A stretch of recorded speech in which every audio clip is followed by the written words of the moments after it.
What is the connection between a great Marathi horror writer Narayan Dharap, a classic detective show having Matthew McConaughey and Woody Harrelson as cop buddies, and The Color Yellow? I am asking this question because the answer to this question could reveal the success of possibly one of the most unique and a gem of a fantasy horror film called Tumbbad. We will dive deep into the lore and magic of Tumbbad to find the answers.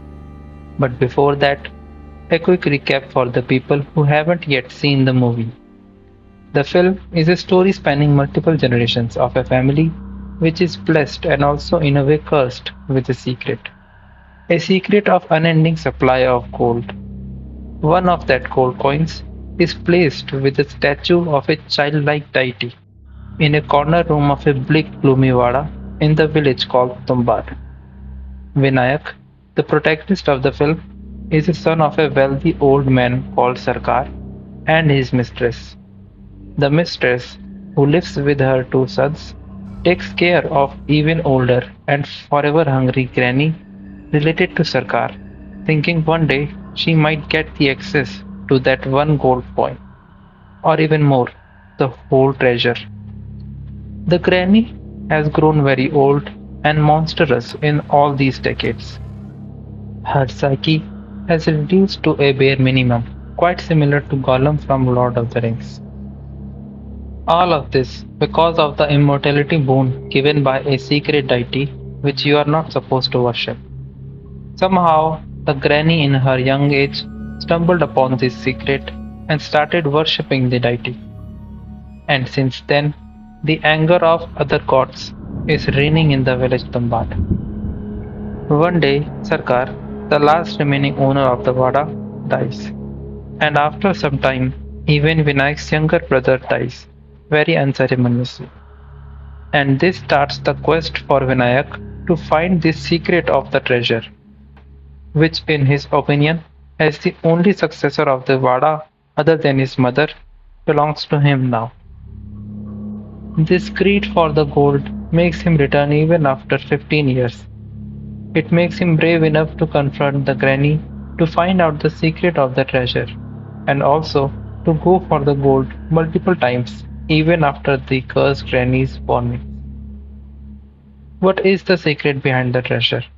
How is the granny alive even after so many years without food or water? What is the magic behind all these things that connects them? The film reveals the answer to these questions very beautifully as we go along with the story. Tumbat's story was conceptualized by Rahi Anil Barve, who is also the director of the film. He had heard a Marathi short story named Ajji told to him by one of his friends. Then he spent a considerable amount of time to extend and expand the story to a fully fledged storyboard describing everything in the film to the last detail.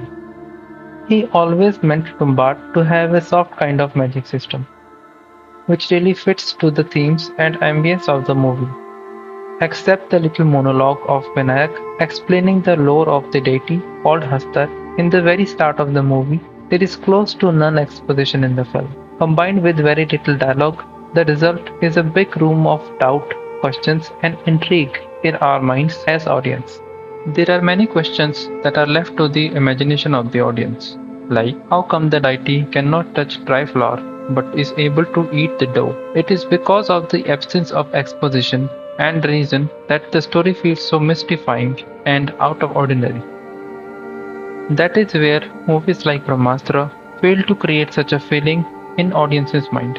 Even after having so much magic in the film, the verbal explanation of each and every kind of magic multiple times somehow makes it less magical.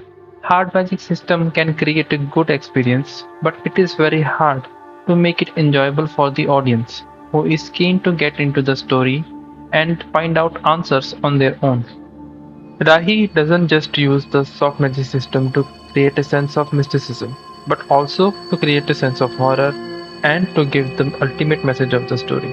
In Tumbbad, magic was not in the foreground of the story. The actual story was always about exposing the greed of humans when they come in possession of such a great power. In this kind of a story, a soft magic system is a natural fit. Even then, somehow, the magic system in the film does not feel too mechanical or convenient according to the moral of the story. All the fantastical stuff we see in most of the fantasy stories are still there, even though all the magic that is there in the film revolves around the strange and unworshipable deity called Hastar, its origin, where it lives, when it comes, what it eats. All these questions are unfurled in the story one by one. Hastar is a god, well, son of a goddess, which is banished by his brothers and sisters because of his greed. When he was given birth by the goddess of plenty, his first instinct was to take all of the gold for himself. But even that did not fill his greed, so he went for the wheat, which he couldn't touch because his sibling gods didn't let him. It is when he was turning into cosmic dust when his mother saved him and kept him in her womb. It is his punishment for being so greedy and acting so childish that he had to be trapped in that hunger for wheat forever. And nobody will ever worship him or even remember his name.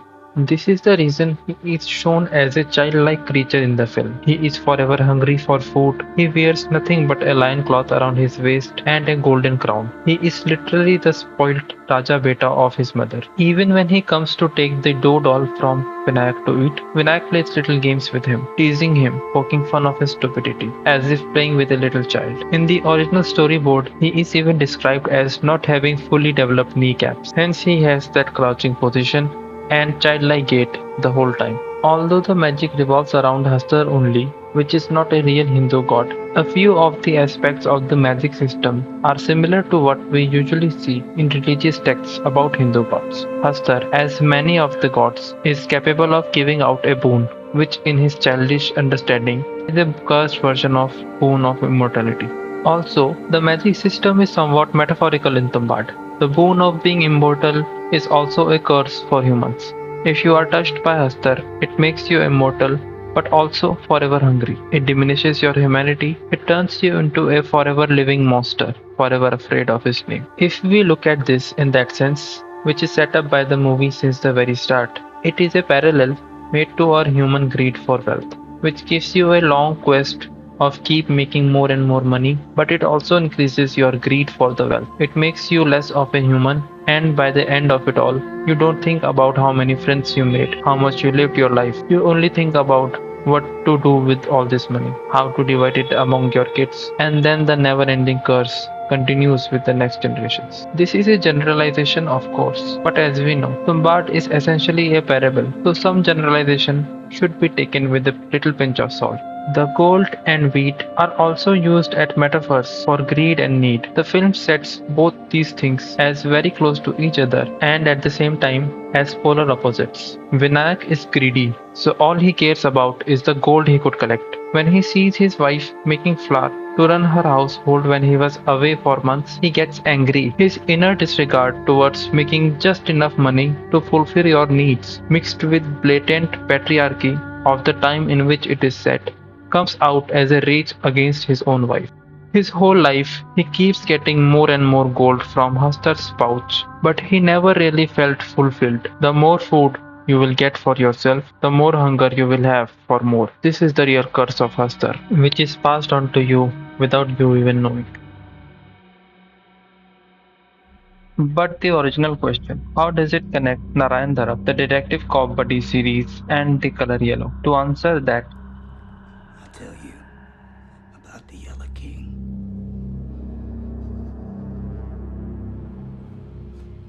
True Detective Season 1, as you can guess, is a detective show with two cop buddies trying to solve a murder done very ritualistically, along with trying to live a normal life with their own flaws and secrets. The show, though thematically very different from Tumbbad, does bear some similarities in its tone and ambience. Both stories are set in a place which adds to the tone of the movie and are also a character to their respective stories. Tumbbad, being the title of the movie itself, is a cold and dark place. Its gloomy weather sucks out all of the hope and shine you would have had in your mind when you usually visit your village. It is lonely to such an extent that when Sadashiv falls from the tree story, you instinctively know that there is no way the mother can save him. No one is there around near their house, near the pathways they travel daily, or even near the Vada that can help them in given time. Not that many people would have helped them, even if they had a few around, as most of the people kept their distance with the family,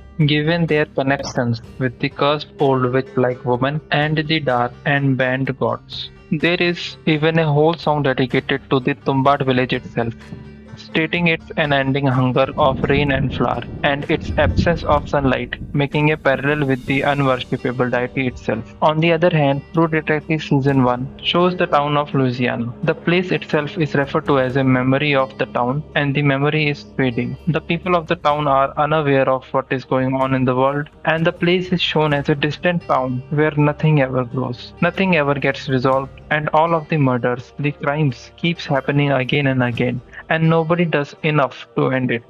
Both of the stories are not just about the subject matter they promise us to deliver, where True Detective promising us a murder mystery which slowly revealing the secret of the murders, and Tumbbad promising us a mythological fantasy with horror elements. But they are more than just that. They both are snapshots of a long span of time of the protagonists, revealing their flawed characters, the policies they commit, the relationships they ill-treat, and the kind of influence they unknowingly pass on to their descendants. Both of the stories are essentially about the flaws and the inner demons of the protagonists themselves, and how these characteristics affect their own lives. The fantasy or the murder mystery element was kind of a second track, which intertwines with their own very personal journey of self-discovery.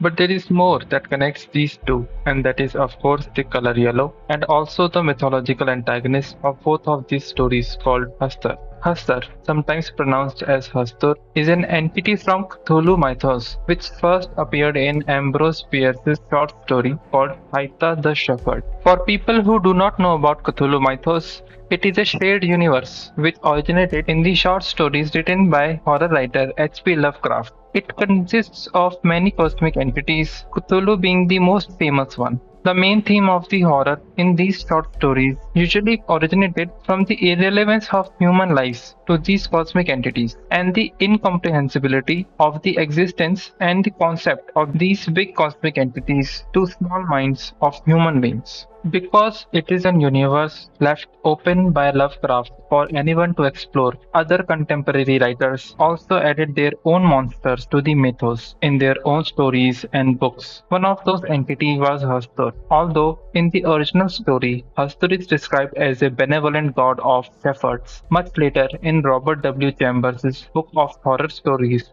called The King in Yellow, Hastur is the name of a supernatural character and also of a place. A cult of evil men is also mentioned in the stories, which tracks down and injures other men on behalf of the monstrous powers from other dimensions. Another writer, August Derleth, also developed Hastur into a great old one, spawn of Yog-Sothoth and the half-brother of Cthulhu, which can have many avatars like the Feaster from afar, which is described as a black, shriveled, flying monstrosity with tentacles tipped with razor-sharp talons that can pierce a victim's skull and siphon out the brain. Hastur then appeared or got mentioned in many other media including video games, anime series, novels, and TV shows. One of the shows is True Detective Season 1, where Hastur is the king in yellow, and a cult of people, much like the cult described by H.P. Lovecraft, is associated with these ritualistic murders and much more horrific crimes. The cult is shown as the Yellow King worshippers and the inhabitants of Carcosa. Other popular media where Hastur was mentioned is Stephen King's horror story called Grandma, which was the inspiration of the horror story Ajji, written by Marathi horror writer Narayan Dhara, which much later became the inspiration of the first half of the movie Tumbbad,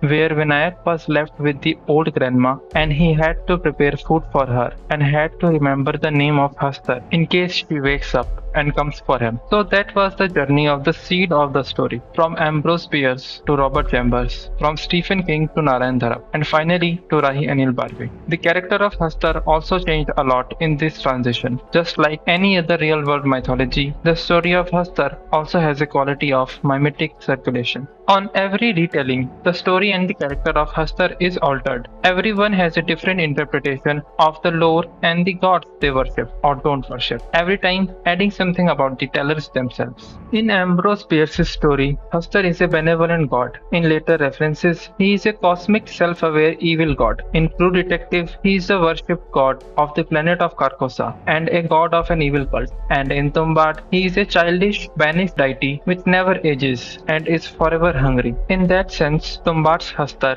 even after being so different from all the other interpretations, is part of the Cthulhu's mythos. Hastar, wearing a golden crown and a yellow lion cloth, is the king in yellow. He is the king of the evil cult in True Detective Season 1 and also the benevolent god of shepherds.